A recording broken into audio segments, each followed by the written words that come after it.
Hi കൂട്ടുകാർ, അസ്സലാമു അലൈക്കും വറഹ്മത്തുള്ളാഹി തആല വബറകാതുഹു.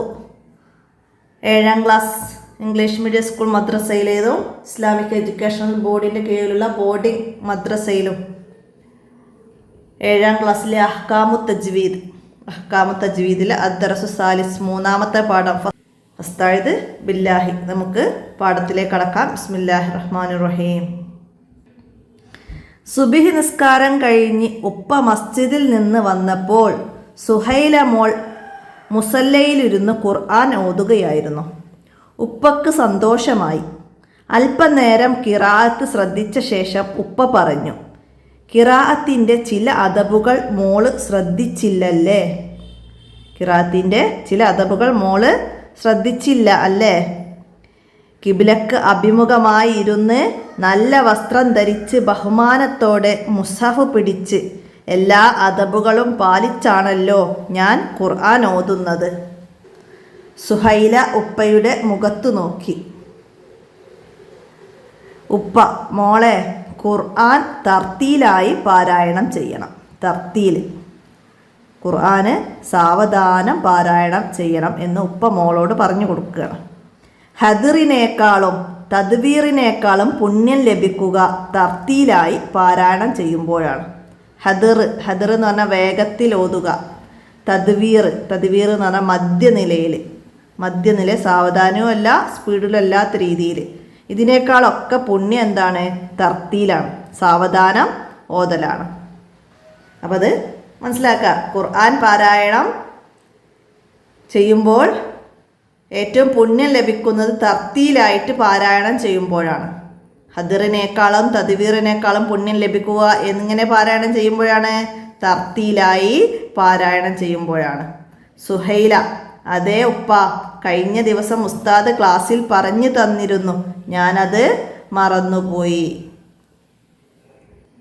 ഉപ്പ, മോളെ, വേറെയും ധാരാളം അദബുകൾ ഖുർആൻ പാരായണത്തിൽ ശ്രദ്ധിക്കാനുണ്ട്.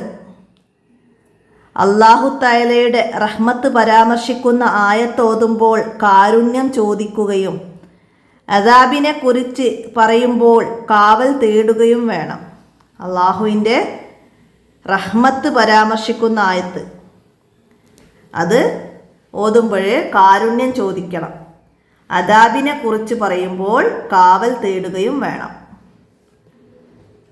സബ്ബിഹിസ്മ റബ്ബിക്കൽ അഅല പോലുള്ള തസ്ബീഹിൻ്റെ ആയത്തോതുമ്പോൾ സുബ്ഹാനല്ലാഹ് എന്ന് ചൊല്ലണം. തസ്ബീഹിൻ്റെ ആയത്ത്, സബ്ബിഹിസ്മ റബ്ബിക്കൽ അഅല പോലുള്ള തസ്ബീഹിൻ്റെ ആയത്ത് ഓതുമ്പോൾ എന്തു ചൊല്ലണം? സുബ്ഹാനല്ലാഹ് എന്ന് ചൊല്ലണം. സൂറത്തു തീന് പാരായണം ചെയ്തു കഴിഞ്ഞാൽ ബലാ വാന അലാ ദാലിക മിനശ്ശാഹിദീൻ, എന്നും സൂറത്ത് തീന് പാരായണം ചെയ്യുമ്പോൾ എന്താണ് ചെയ്തു കഴിഞ്ഞാൽ എന്താണ് പറയേണ്ടത്? ബലാ വഅന അലാ ദാലിക മിനശ്ശാഹിദീൻ എന്നും.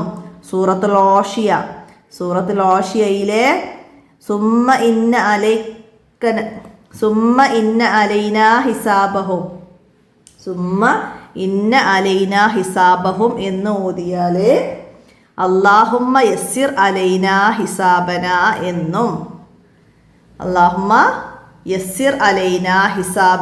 എന്നും, സൂറത്തുൽ മുൽക്ക് പാരായണം ചെയ്ത് കഴിഞ്ഞാൽ അല്ലാഹു റബ്ബുൽ ആലമീൻ എന്നും ചൊല്ലൽ സുന്നത്തുണ്ട്. അപ്പോൾ നന്നായിട്ട് പഠിക്കാം. അല്ലാഹുമ്മ യസ്സിർ അലൈനാ ഹിസാബന എന്ന് ചൊല്ലണം. ഏത് സൂറത്ത് ഓതിക്കഴിഞ്ഞാൽ? സൂറത്തുൽ ആഷിയയിലെ സുമ്മ ഇന്ന അലൈനാ ഹിസാബഹും എന്ന ആയത്ത് ഓതിയാൽ അല്ലാഹുമ്മ യസ്സിർ അലൈനാ ഹിസാബഹും എന്ന് പറയണം. പിന്നെ സൂറത്തുൽ മുൽക്ക് പാരായണം ചെയ്ത് കഴിഞ്ഞാൽ എന്ത് ചൊല്ലണം എന്ന് വെച്ചാൽ അല്ലാഹു റബ്ബുൽ ആലമീൻ എന്ന് ചൊല്ലണം. ഇതൊക്കെ സുന്നത്താണ്. അപ്പോൾ ഇത് നന്നായിട്ട് പഠിക്കുക. സൂറത്ത് തീന് ഓതിക്കഴിഞ്ഞാൽ, സൂറത്തുൽ ആഷിയയിലെ ആയത്ത് ഓതിക്കഴിഞ്ഞാൽ, സബ്ബിഹിസ്മ പോലുള്ള ആയത്ത്, തസ്ബീഹിൻ്റെ ആയത്ത് ഓതിയാൽ ഒക്കെ നന്നായി മനസ്സിലാക്കുക. മോളെ, ഇനിയും ധാരാളം അദബുകൾ പാലിക്കാനുണ്ട്. ഉപ്പ ഒന്നുകൂടി പറഞ്ഞു തരാം. ഖുർആനിൽ 14 സ്ഥലങ്ങളിൽ തിലാവത്തിൻ്റെ സുജൂദ് ചെയ്യാനുണ്ട്. 14 സ്ഥലങ്ങൾ തിലാവത്തിൻ്റെ സുജൂദ് ചെയ്യാനുണ്ട്. ഈ സുജൂദിൻ്റെ ഫർളുകളും ഷർത്തുകളും സുന്നത്തുകളും മോൾക്ക് അറിയാമല്ലോ. ഖുർആനിൽ 14 സ്ഥലങ്ങളിൽ തിലാവത്തിൻ്റെ സുജൂദ് ചെയ്യാനുണ്ട്. ഈ സുജൂദിന് ഫർളുകളും ഷർത്തുകളും സുന്നത്തുകളൊക്കെ ഉണ്ട്. അത് മോൾക്ക് അറിയാമല്ലോ എന്നാണ് ഇപ്പോൾ ചോദിച്ചത്. അറിയാം. സജദ വജ്ഹിയലില്ലദീ ഹലക്കഹു വസവ്വറ വശക്ക സമഅഹു വബസറഹു ബിഹൗലി വഖുവ്വതി ഫതബാറകല്ലാഹു അഹ്സനുൽ ഹാലിക്കീൻ എന്നല്ലേ തിലാവത്തിൻ്റെ സുജൂദിൽ ചൊല്ലേണ്ടത്? എന്താണ് തിലാവത്തിൻ്റെ സുജൂദിൽ ചൊല്ലേണ്ടത്? മനസ്സിലാക്കി എന്തായാലും പഠിക്കട്ടെ, വരാറുണ്ട് എക്സാമിന്. തിലാവത്തിൻ്റെ സുജൂദിൽ ചൊല്ലേണ്ട ദിക്ർ എന്ത്? സജദ വജ്ഹിയ ലില്ലദീ ഹലഖഹു വസവ്വറഹു വശക്ക സമഅഹു വബസറഹു ബിഹൗലിഹി വഖുവ്വതിഹി വതബാറകല്ലാഹു അഹ്സനുൽ ഹാലിക്കീൻ. മനസ്സിലാക്കി പഠിക്കുക. ഉപ്പ, അതേ മോളെ, ഒരാൾക്ക് ഈ ദിക്ർ മനപ്പാടമില്ലെങ്കിൽ സുബ്ഹാന റബ്ബിയൽ അഅല വബിഹംദിഹി എന്ന് 3 തവണ ചൊല്ലിയാലും മതി. നമ്മുടെ സുജൂദിലെ ദിക്ർ സുബ്ഹാന റബ്ബിയൽ അഅല വബിഹംദിഹി, ഈ ദിക്ർ ചൊല്ലിയാലും മതി. നമ്മൾ നേരത്തെ പറഞ്ഞ ദിക്ർ മനപ്പാടമില്ലെങ്കിൽ ഈ ദിക്ർ ചൊല്ലിയാലും മതി. അദബുകൾ പാലിച്ച് ഖുർആൻ പാരായണം ചെയ്യാൻ അല്ലാഹു തആല നമുക്ക് തൗഫീഖ് തരട്ടെ. ആമീൻ. നഖറ വനഫം നമ്മൾ പാഠത്തിൽ നേരത്തെ പറഞ്ഞ തർത്തീൽ, തദ്വീർ, ഹദർ. ഖുർആൻ പാരായണത്തിൻ്റെ രീതി തർത്തീൽ സാവധാനം പാരായണം ചെയ്യുക, ഹദർ വേഗത്തിൽ പാരായണം ചെയ്യുക, തദ്വീർ മധ്യനിലയിൽ പാരായണം ചെയ്യുക. മനസ്സിലാക്കുക. പിന്നെ നമുക്കിവിടെ നോക്കി ഓതാൻ പറ്റുന്നത് ബക്കറയിലെ 135 ആയത്ത് മുതൽ 190 വരെ തർത്തീലായിട്ട് സാവധാനം ഓതാനാണ്. പിന്നെ ഹിഫ്ള് വരുന്നത് സൂറത്തുൽ യാസീനിലെ 15 ആയത്ത് മുതൽ 22 ആയത്ത്, വാക്കിയയിൽ 13 ആയത്ത് മുതൽ 18 വരെ. അപ്പോൾ ഇതൊക്കെ ആ ഓർഡറിൽ പോയാൽ നമുക്ക് ഈ എക്സാം വരുമ്പോഴേക്കും നമുക്ക് അതിൻ്റെ ഹിഫ്ലിൻ്റെ ഭാഗങ്ങളൊക്കെ മനപ്പാടാവും. നമുക്ക് ദഫ്തർ തോലിബ് നോക്കി തദ്രിബാത്ത് പറയാം. നമുക്കാദ്യം കോളത്തിൽ ശരി അടയാളപ്പെടുത്തണം. ഖുർആൻ വേഗത്തിൽ പാരായണം ചെയ്യലാണ് ഹദർ. ഖുർആൻ സാവധാനത്തിൽ പാരായണം ചെയ്യൽ എന്ന് പറഞ്ഞാൽ നമുക്ക് തർത്തീൽ, മധ്യനിലയിൽ പാരായണം ചെയ്യൽ എന്ന് പറഞ്ഞാൽ തദ്വീർ. അപ്പോൾ മനസ്സിലാക്കണം കേട്ടോ, അവിടെ ഹദറാണ്. അടുത്തതാ ഖുർആനിൽ തിലാവത്തിൻ്റെ സുജൂദിൻ്റെ ആയത്തുകൾ എത്രയാണ്? 14 സ്ഥലങ്ങളിലാണ് ഖുർആനിൽ തിലാവത്തിൻ്റെ സുജൂദ് ചെയ്യേണ്ടത്. മനസ്സിലാക്കുക. അടുത്ത 3-മത്തത് റഹ്മത്തിനെ പരാമർശിക്കുന്ന ആയത്തോതുമ്പോൾ എന്താണ്? കാരുണ്യം ചോദിക്കണം. റഹ്മത്തിനെ പരാമർശിക്കുന്ന ആയത്ത് ഓതുമ്പോൾ കാരുണ്യം ചോദിക്കണം. അതുപോലെ അദാബിനെ കുറിച്ച് പറയുമ്പോൾ കാവൽ തേടുകയും വേണം. അപ്പോൾ അത് മനസ്സിലാക്കണം കേട്ടോ. പിന്നെന്തായിരുന്നു? സബ്ബിഹിസ്മ റബ്ബിക്കൽ അഅല പോലുള്ള തസ്ബീഹിൻ്റെ ആയത്ത് ഓതുമ്പോൾ, അപ്പോൾ തസ്ബീഹിൻ്റെ ആയത്ത് ഓതുമ്പോൾ സുബ്ഹാനല്ലാഹ് എന്ന് ചൊല്ലണം. അപ്പോൾ അതൊക്കെ ഇതിന് കൂടെ മനസ്സിലാക്കണം. അടുത്ത എന്താണ്? ഒറ്റവാക്കിൽ ഉത്തരം എഴുതാനാണ്. ഖുർആൻ പാരായണത്തിൽ ഏറ്റവും പുണ്യം ലഭിക്കുന്ന രീതി ഏതായിരുന്നു? തർത്തീലാണ്. മധ്യനിരയിലുള്ള ഖുർആൻ പാരായണത്തിന് പറയുന്ന പേരെന്ത്? തദ്വീർ. മനസ്സിലാക്കാട്ടാ. അടുത്തത് ഏത് സൂറത്ത് പാരായണം ചെയ്താലാണ് ബലാ വ അന ദലാ ദാലിക മിനശ്ശാഹിദീൻ എന്ന് പറയേണ്ടത്? ഏത് സൂറത്ത് പാരായണം ചെയ്താലാണ്? സൂറത്തുത്തീന് പാരായണം ചെയ്താലാണ്. ഇനി ചോദ്യങ്ങൾക്ക് ഉത്തരം എഴുതാനാണ്. ഖുർആൻ പാരായണത്തിലെ അദബുകളിൽ 3 എഴുതുക.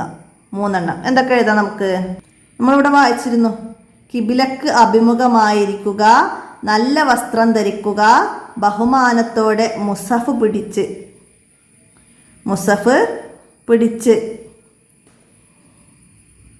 ബഹുമാനത്തോടെ മുസഫ് പിടിക്കുക. പിന്നെ മുസഫ് ഉയരമുള്ള സ്ഥലത്ത് വെക്കുക, മിസ്വാക്ക് ചെയ്ത് വായ വൃത്തിയാക്കുക, ഒളു ഉണ്ടായിരിക്കുക. ഇതൊക്കെ അദബുകളാണ്. അപ്പോൾ നമുക്ക് 3 ഇതിൽ നിന്ന് വന്നത് എഴുതാം. അടുത്തത് സൂറത്തുൽ ആഷിയ പാരായണം ചെയ്താൽ എന്ത് ചൊല്ലണം? എന്താണ് ചൊല്ലേണ്ടത്? സൂറത്തുൽ ആഷിയയിലെ സുമ്മ ഇന്ന അലൈന ഹിസാബഹും എന്ന് ഓതിയാൽ അല്ലാഹുമ്മ യസ്സിർ അലൈന ഹിസാബഹും, അല്ലാഹുമ്മ യസ്സിർ അലൈന ഹിസാബഹും. അപ്പോൾ അതവിടെയൊക്കെ എഴുതുക.